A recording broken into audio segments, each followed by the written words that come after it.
Hi everybody, I'm Pam Hastings, Education Specialist for Simplicity Pattern Company. And today we're going to talk about attaching straps and handles to your Suede 0109 tote bag.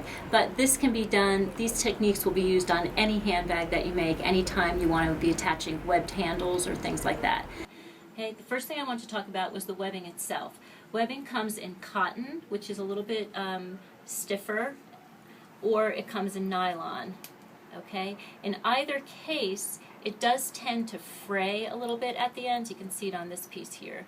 So it does tend to unravel a little bit. So when you're attaching it, you want to make sure that you do turn under that cut end, okay? And make sure that it's nice and secure. The first thing we're going to do is attach the D-rings to the sides of the bag. This is what a D-ring looks like, and you can see it just looks like the letter D, or the letter D, because I'm behind it. Okay, you're going to cut a strip of the webbing about 4.5 inches long, and I'm simply going to tuck it inside the D-ring, and I'm going to match the ends so that they butt together.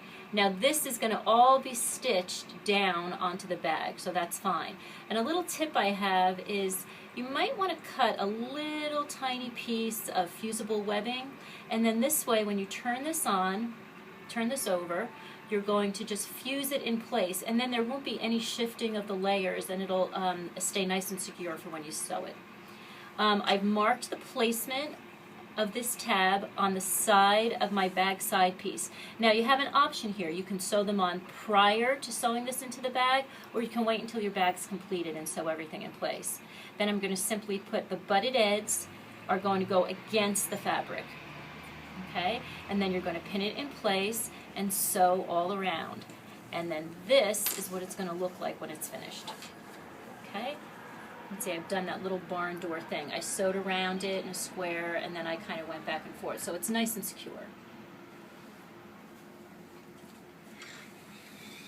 Next we're going to do the handles, and the same thing applies with the handles. You can do them prior to sewing your bag all together, or you can assemble your bag and then put them on later. Okay, and here you can see I have them pinned in place and ready to go, and all I did was I marked with chalk the placement of my handles. Then I've turned under the end of the handle. Now this is the place where it's really important. Remember I mentioned that it frays, so you want to tuck this under before sewing it in place, and you want to get that nice and secure.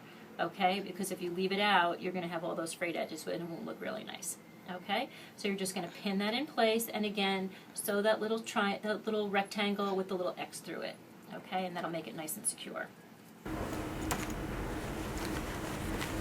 For the strap, you're going to cut a length of webbing,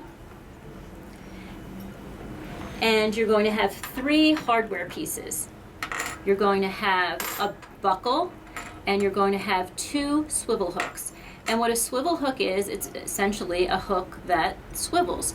There's the ring at the bottom that the webbing goes through, and then this hook on the top swivels around. So it makes it so that the strap can spin and it won't get all twisted and tangled.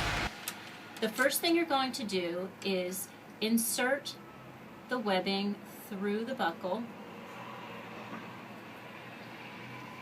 Okay, and again, because this edge frays, I'm going to turn it under just a tiny bit before stitching it in place.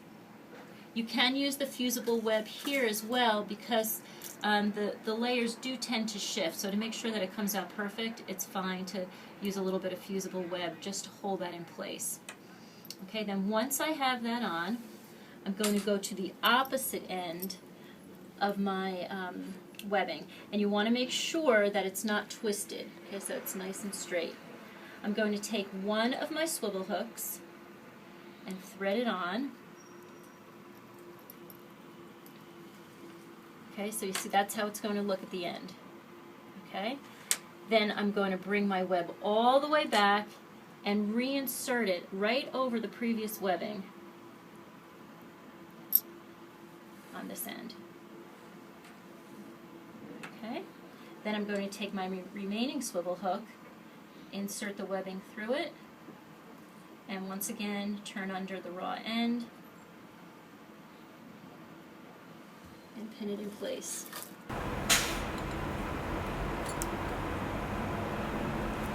Okay, and here you can see how that's going to work. It's going to attach to my bag, it's removable, and I can just slide the buckle along and make it as long or as short as I like. And that's all there is to it.